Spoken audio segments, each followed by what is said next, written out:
Hello, and welcome to Star Wars Anatomy. On today's Race Guides episode, we will be discussing humans. Humans have spread across the galaxy in greater numbers and strength than any other species. They have filled every role across the galaxy from emperor to slave, and have been central to nearly every conflict and story in the entire Star Wars history. While I could sit here and go over the biology of a human, I think your middle school science classes covered that pretty well.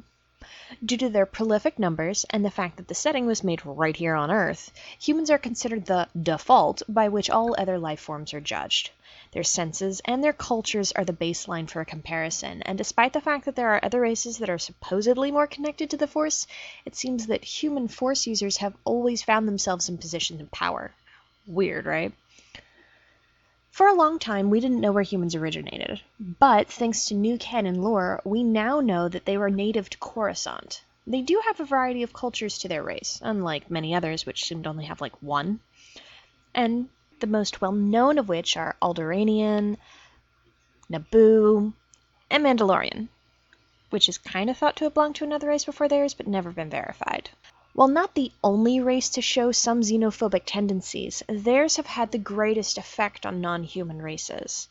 The most profound human action by far has been that of two human male Sith obliterating the Republic and creating a very human-centric military force and political movement that took up a large portion of the inhabited worlds. I wonder how that will affect how the universe sees humans in the future. Probably not much. Don't get me wrong, I don't hate my own people. I just look forward to seeing it push forward for stories with variety. So tell me what you think. I'd love to hear and see your comments.